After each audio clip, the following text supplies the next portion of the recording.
La team, le président Ibrahim Traoré va tenir ici un discours patriotique, un discours souverainiste, un discours d'un homme qui a besoin d'une indépendance de son pays. Aujourd'hui, il faut reconnaître que quand tu veux te libérer et te détacher de toute cette chaîne dont on t'impose, tu retrouves les menaces comme quoi l'aide au développement des pays du tiers-monde est annulée à ton pays. Et il faut donc se rendre compte que cette aide-là, elle est peu, mais certains dirigeants le prennent souvent, malgré que nous n'avançons en rien. Aujourd'hui, le capitaine Ibrahim Traoré, président de la transition du Burkina, a un message qui est simple. Les bailleurs de fonds nous ont lâchés parce que nous avons décidé de défendre notre pays. Parce que nous avons décidé de porter notre drapeau et de défendre fièrement l'intégrité de notre État et de demander l'indépendance et la souveraineté de notre pays. Nous apportons notre soutien à Vladimir Poutine. Nous demandons de rompre tous les accords coloniaux.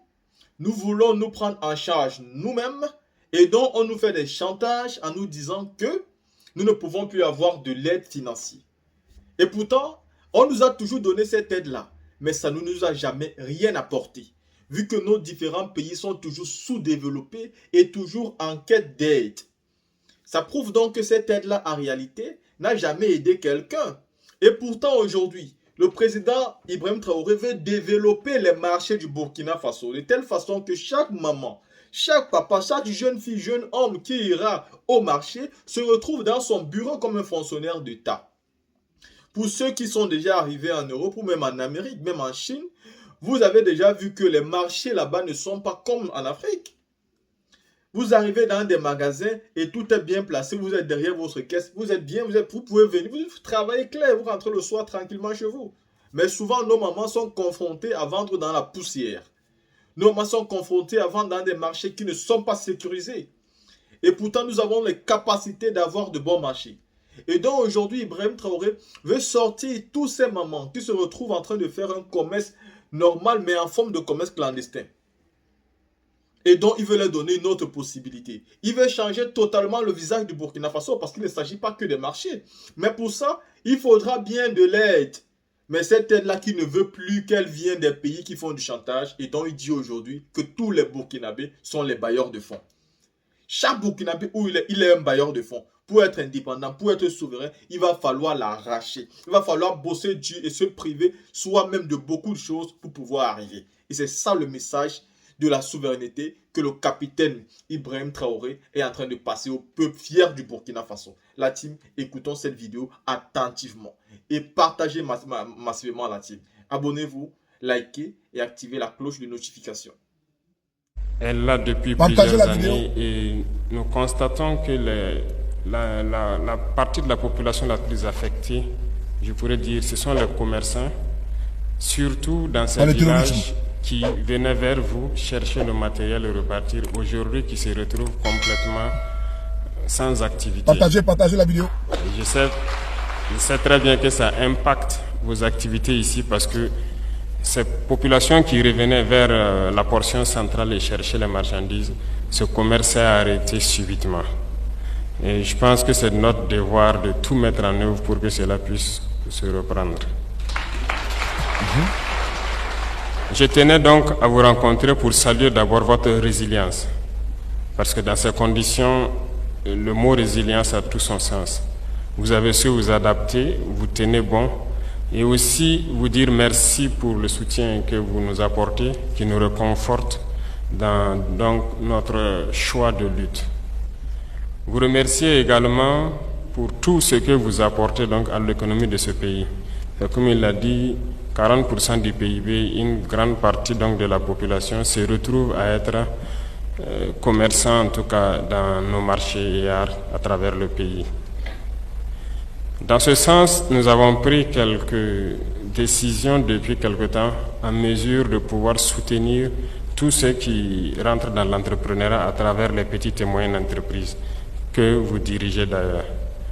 Et dernièrement, nous avons eu une rencontre donc avec le secteur bancaire pour pouvoir faciliter et, comme vous l'avez dit, alléger aussi les taux et pouvoir permettre comment est-ce que ceux qui veulent initier donc le commerce ou toute autre activité commerciale puissent avoir des prêts de façon souple et aussi à un taux assez acceptable. Nous leur avons donné en tout cas un délai pour nous faire une proposition et l'État aussi prendra engagement pour les trouver les formes de garantie qu'il pourrait demander en mesure de pouvoir permettre à tous les jeunes qui veulent se lancer de pouvoir avoir des prêts et que l'État puisse garantir ces prêts-là.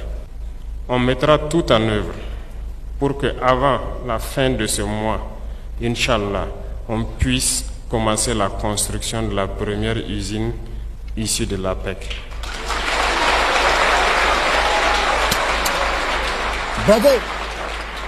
Et nous ferons tout pour que d'ici la fin de cette année, il y a des jeunes qui s'étaient organisés pour faire une usine quelque part, qui entre-temps n'avaient plus de moyens pour poursuivre. Il a été entre-temps question de vouloir céder ça à des gens venus de l'extérieur. Mais l'APEC a repris une bonne partie donc du capital pour leur permettre d'y arriver. Et nous voulons qu'avant la fin de l'année, les premiers produits made in Burkina sortent de cette usine et que ce soit vous qui commercialisez ces produits donc, au profit de Burkina. Il y a plusieurs zones où il y a plusieurs années de cela où nous n'avons pas mis pied, mais nous pouvons vous rassurer, nous allons y retourner et nous allons nous installer, coûte que coûte. Revenant donc au marché hier, quand on fait le tour, vous avez parfaitement raison, surtout en saison pluvieuse, c'est difficile, un peu partout au Burkina. C'est très difficile et les marchés les plus structurés même sont très vieillissants. Je ne vois pas à part les tout récents, la plupart de nos marchés ont plus de 20 ans en tout cas d'existence. Et c'est devenu compliqué. Et comme les jeunes l'ont dit, pour avoir des boutiques, c'est assez complexe. Il y a quelque temps de cela, nous avons donné la mission au ministère de l'Urbanisme pour nous proposer un plan d'un modèle de marché assez audacieux. Parce que nous avons l'habitude de construire uniquement des marchés, quelques hangars avec des tôles et tout, et puis partager des petites boutiques. C'est pas souvent évident. Nous voulons essayer des modèles plus audacieux et plus avancés, c'est-à-dire de construction à niveau sur de grands espaces, de sorte que si peut-être au rez-de-chaussée, je suppose que nous avons les commerçants de légumes, céréales et autres, qu'au premier étage peut-être on retrouve les vendeurs de portables et autres appareils électroménagers. Donc, j'attends incessamment les plans d'un tel marché et nous allons voir ensemble comment on peut mettre ça en œuvre. Et ça nous permet de nous mettre en sécurité. Ça permet d'avoir beaucoup de boutiques et surtout nous mettre en sécurité. Sécurité au sens propre du terme contre les cambriolages et tout. Sécurité du côté incendie, parce que lorsqu'on est bien organisé, il n'y a pas de raison qu'on n'ait pas cette sécurité. Aujourd'hui, si les commerçants occupent les rues et les abords des axes, c'est parce qu'il n'y a pas de boutique. Et j'en ai discuté avec le PDS à un moment donné, où il s'agissait de dégager donc les rues. Mais on a décidé de temporiser en attendant d'avoir une solution de rechange, avant maintenant de voir peut-être ceux qui ne veulent pas vraiment rejoindre ces marchés-là. Donc on est sur cette lancée de pouvoir construire ce type de marché un peu partout au Burkina et de permettre à beaucoup de commerçants de se loger et d'avoir vraiment un cadre agréable. Parce que le matin, lorsque vous vous réveillez pour aller au marché, si nous arrivons à mettre ça en place, vous n'avez pas aussi à envier celui qui part dans son bureau.